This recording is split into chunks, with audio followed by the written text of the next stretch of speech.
Chargers are in a really good place right now. Their defense is playing at a high level. They have a solid running game, and Herbert is really starting to connect with some of these weapons, including Ladd McConkey.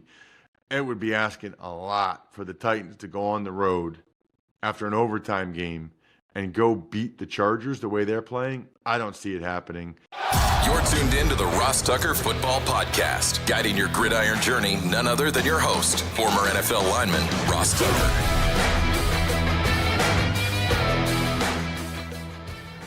Oh, yeah, it is. But it's not just any Ross Tucker Football Podcast. It is a Finish Strong Friday. We are presented by DraftKings. I'm Ross Tucker, former NFL offensive lineman. Most of you know that. Anybody that's new, welcome to the family. Love having you here. In fact, the diehards are all patrons. Patreon.com/RT Media. They become Tuckheads members so that they can chat with each other on our private Slack channel and chat with me and chat with Jack, by the way. Patreon.com/RT Media. And see the picks on the bets on College Draft Podcast, on Even Money Podcast, my food review. There's a lot of stuff that goes along with being a part of the patreon.com/RT Media. Fridays, here's what we do.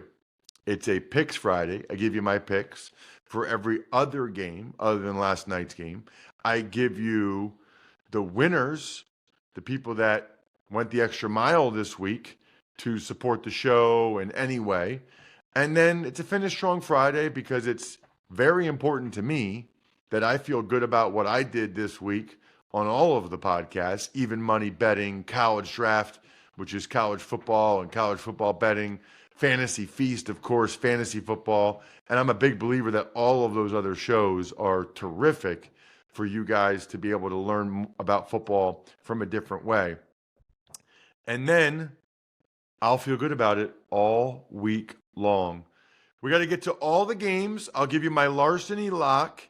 I'll do the winners at the end of the show today.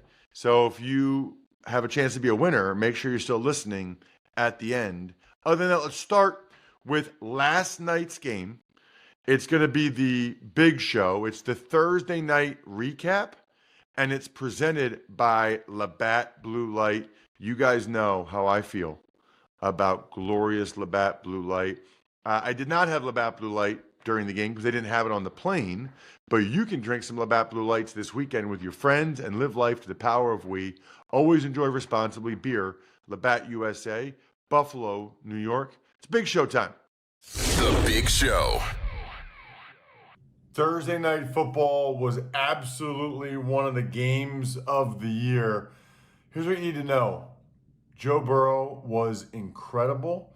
Jamar Chase had one of the best games by a wide receiver I've ever seen. The Bengals were up by 2 touchdowns, and they still lost the game because in the fourth quarter, Lamar Jackson went crazy. He had this incredible tightrope down the sideline. Tylan Wallace did as well, as quite frankly, the Bengals defense fell apart late. The Bengals tied it or could have tied it, but they went for 2. I appreciate them going for 2. Ultimately, some questionable officiating, which is disappointing. The Bengals didn't get it. They lose another heartbreaker to the Ravens. Hey, so this Smirnoff contest is ending soon. I've been telling you guys about it the last couple weeks. It's WeDoGameDays.com. It ends November 15th. They're giving fans in select areas of the country a chance to win the ultimate game day experience, tickets, sideline passes, much more. Please drink responsibly. Smirnoff number 21 vodka, distilled from grain, 40% alcohol by volume. The Smirnoff Company, New York, New York. Please not share with anyone in a legal drinking age. No purchase necessary. 21 plus and 11/15/24. See rules at website for participating area and other important details. Sponsored by Diageo Americas Incorporated, New York, New York. Here's the deal. There's no I in football. It's a we thing. You experience it together. Good drinks, good folks. That's my friends at Smirnoff, the world's #1 vodka, an official vodka partner of the NFL. WeDoGameDays.com. WeDoGameDays.com. Want to know which team is going to win every single game on Sunday? Then listen up. All right, Ross, we got our first game. We're overseas with the Giants technically at the Carolina Panthers. You always say technically at the team when it's Germany, which it's like, to me, it's technically not. But the way I would describe it is Carolina is considered the home team, or Carolina is losing the home game. Honestly, with the way they've played this year, with the way their season's gone, it's probably a good thing. That although they just came off a home win, so they actually had a chance, and now they're playing the Giants. They actually had a chance to stack some momentum and win back-to-back home games. That's not going to happen, but that would have actually, can you imagine Bryce Young in front of the home crowd winning back-to-back games? Bryce Young, so here's the deal. Both these teams more or less have to announce who their quarterback is every week. If you're ever in that situation, that's when you know things aren't going real well, right? When like every week Brian Daboll is like, Daniel Jones is still the starter. Or you'll have Dave Canales saying, I don't know who's starting yet.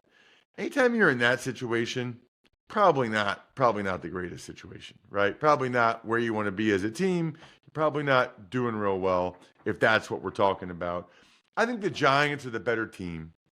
I think they're better on defense than the Panthers are.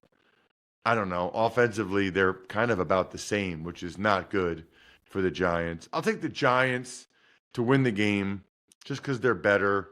I don't know. I don't think there's going to be a lot of points. So how about 17-16 Giants?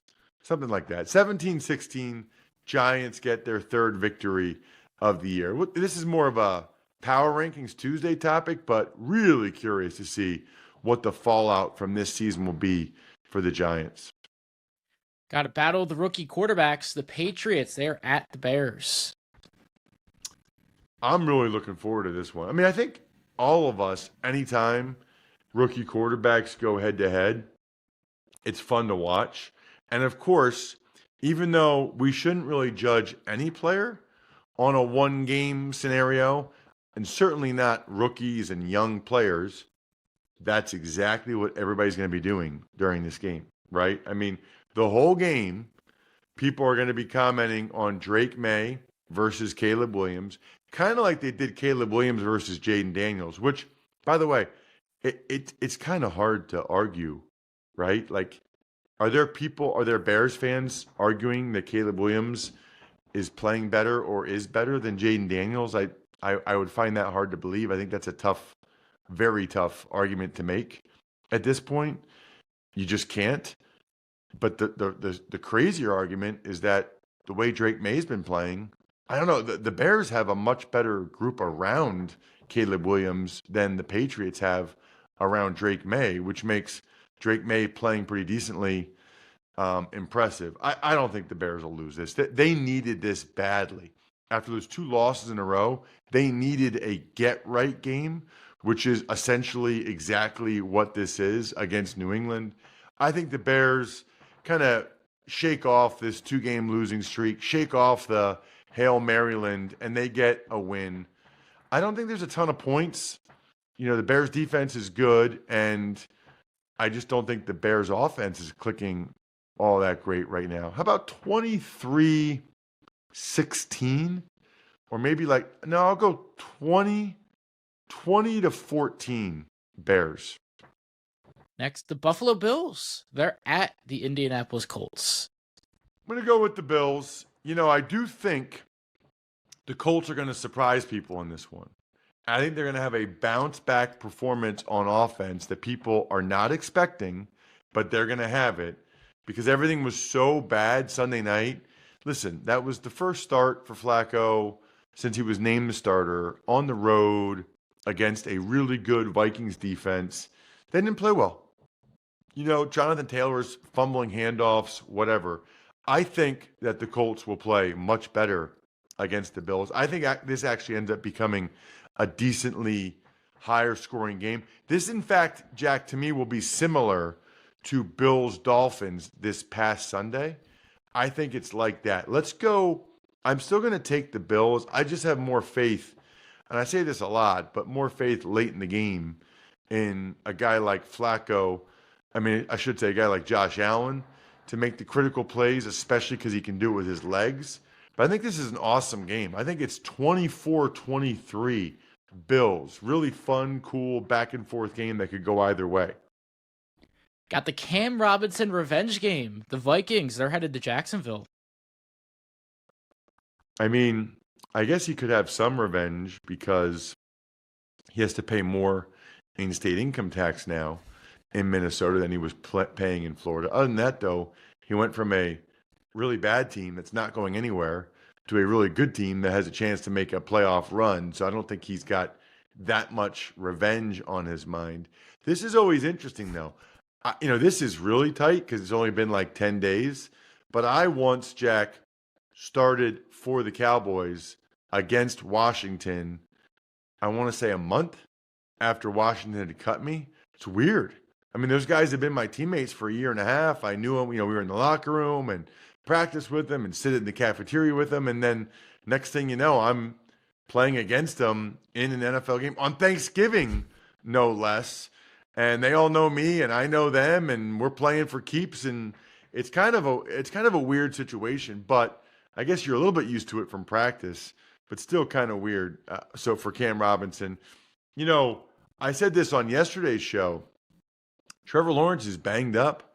He said earlier in the week he's doing everything he can to try to be ready to go, but they had to sign Beathard off the Dolphins practice squad just to make sure. That doesn't sound good. I mean, even if Lawrence plays, I don't think the Vikings are the right team with Flores and his blitz scheme to be banged up. Give me Minnesota to rack up another win with Darnold and the guys.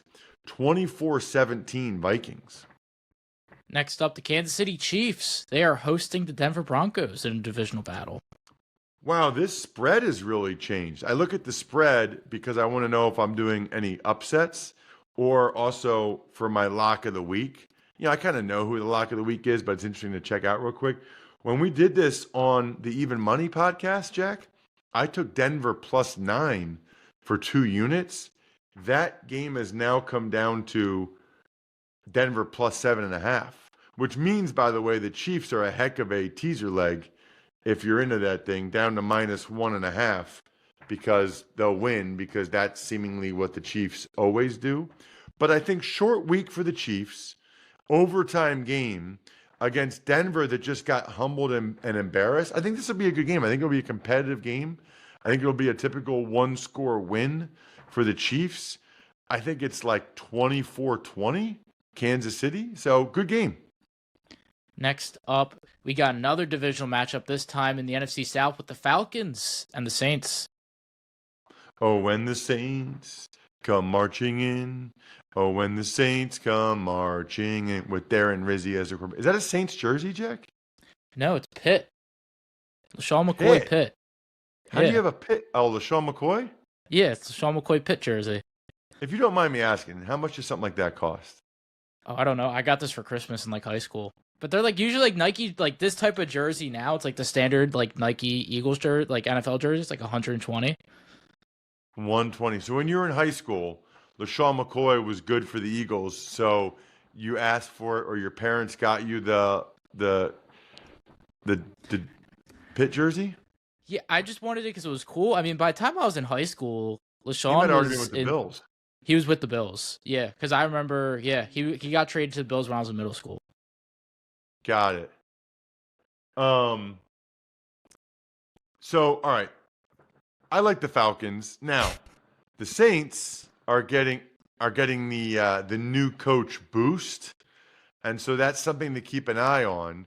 And it's Derek Carr's second game back, so I do think the Saints have a real chance here. Plus, I feel like the Falcons have already had a letdown game or two earlier this year, so it wouldn't surprise me if they had another one. But I'm going to take the Falcons. Look, I always say the picks I make on the show are like what I would tell my best friend or my friends, my family, if they were betting on the game. And I would still take the Falcons. But I think it's a close one. I think it's 27-24 Atlanta. Next up, we have the 49ers. They're at the Bucks. Sounds like they might be getting McCaffrey back. That's not good for the Bucks. Jawan Jennings back, maybe. Also not good for the Bucks. The Niners are getting the band back together. Nick Bosa's happy with the direction of the country, so he's excited. There's a lot of things going on here. Bucks short week, overtime. That is no bueno. Give me the Niners. This is when the Niners run starts. Mark my words. Niners 27, Bucks 17. Niners win by 10. I think if you told somebody this matchup a year ago, they wouldn't think it was be exciting as it is. But Steelers, they're at the Commanders. Huge game. Awesome game. Imagine telling someone a year ago, Jaden Daniels and the 7-2 Commanders against Russell Wilson and the 6-2 Steelers. I don't think anybody would have been saying that. It's awesome, though. Two, fan bases that certainly deserve it. I like the Commanders in the game. I think it'll be a good game. I think the Commanders are a little bit better. They get the Marshawn Lattimore boost, if you will. Although the Steelers, they got Preston Smith and Mike Williams, so they weren't messing around themselves. Cool game. Could go either way. Let's call it, let's say 20-17 Commanders. I think the Steelers defense is pretty good. So it feels like a coin flip game either way. 20-17 Commanders. I'm very, very tempted to take the Steelers. In fact, you know what? I'm changing my mind, Jack. Off the bye, I'm taking the Steelers to get this done. I think they do a good job corralling Jaden Daniels. Let's get an upset pick. The same score, but the opposite way. 20-17, Pittsburgh. Got a 1961 AFL Championship rematch. The Titans, they're at the Chargers. Titans-Chargers. Well, the Titans are not a good team. And I think the Chargers actually are a pretty darn good team. So I made this my Larceny Lock of the Week, presented by Larceny Wheated Bourbon. Lock in a win and seize tonight. Bardstown, Kentucky, 46% alcohol by volume. Think wisely, drink wisely. Chargers are in a really good place right now. Their defense is playing at a high level. They have a solid running game, and Herbert is really starting to connect with some of these weapons, including Ladd McConkey. It would be asking a lot for the Titans to go on the road after an overtime game and go beat the Chargers the way they're playing. I don't see it happening. Let's say 24-13. Chargers win another one, this time by 11. I feel like we're going to skip past. You usually make a comment about my interesting factoids, but we're just going to skip past it. We got the Jets. They're at the Cardinals. So wait, in 61, it was Chargers and Titans. So it was the Oilers.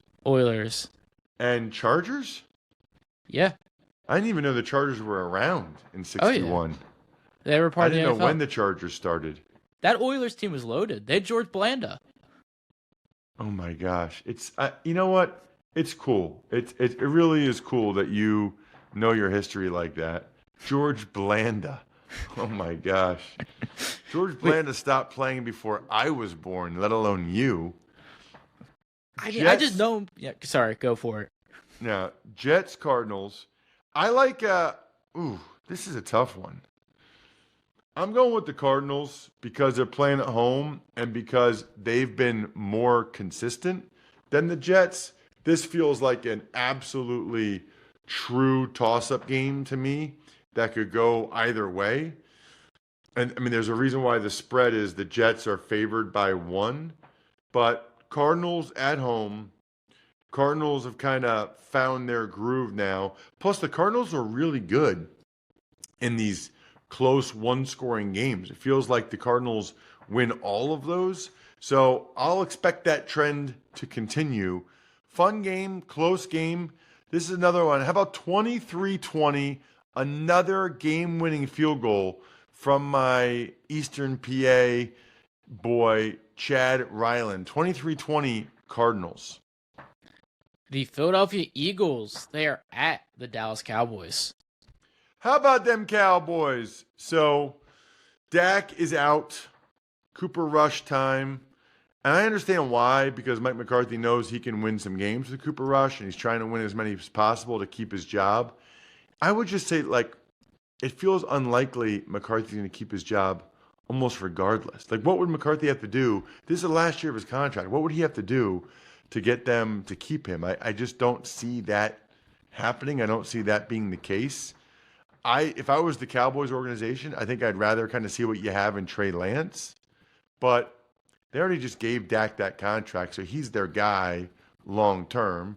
They like, evidently, Cooper Rush as a backup, so trade Trey Lance to somebody else. I wish they would have done it earlier. I wish Trey Lance went to some other team and had a chance to play in some games. I just want to see him play in some games. At any rate, Eagles can't afford to have one of those, hey, we're playing against a backup quarterback letdown. That definitely is a thing that happens sometimes when teams are playing against backup quarterbacks. It's, even if it's a huge rival like the Cowboys, I don't know if it's conscious or subconscious or what, Jack, but it just seems like they don't play as well. That said, looks like A.J. Brown's okay for the Eagles. Looks like they're getting Dallas Goedert back, which is helpful. I think I saw someone tweet, this is the third straight year where Dallas Goedert is coming back from injury on the road in Dallas. Like, what are the odds of that has worked out like that?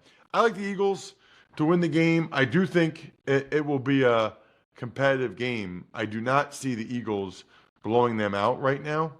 I think it's probably 24-16, 24-20 Birds. Another exciting game this week for the Detroit Lions. This time they're at Houston facing the Texans. And the Texans are wearing their battle reds. How do you feel about the battle reds, Jack? You're a big uniform guy. I like it. I think it's always unique when the teams have implement the mascot into the helmet like the Eagles do, and you see college with Oregon. So I think having the horn, I think that's sweet. I really like what the Texans did with their uniforms across the board. Interesting. Okay. Well, I can't pick the Texans to win the game. Watching them, they're actually pretty fortunate. They've won 6 games or whatever. I think 6-5. I think it's 6. Yeah, they are 6-3. They're struggling a little bit. I mean, the good thing they got going for them is their defense. Daniel Hunter and Will Anderson. That's keeping them in games. But you watch them on the offensive side of the ball. It's a good thing they can run it pretty well with Joe Mixon, because C.J. Stroud is always under pressure, always getting hit, it seems. It's not good. Not good at all. I like the Lions to get this win very, very much. The Texans are going to have to prove it to me, especially with Nico Collins banged up, and the Lions are an absolute juggernaut right now. Fun game, Sunday night. Looking forward to it for sure. I will take the Lions to win this game. And this feels like in that same kind of realm. How about 24-21 Detroit? And we'll wrap things up with prime time. The Dolphins, they are at the Los Angeles Rams on Monday night. Prime time.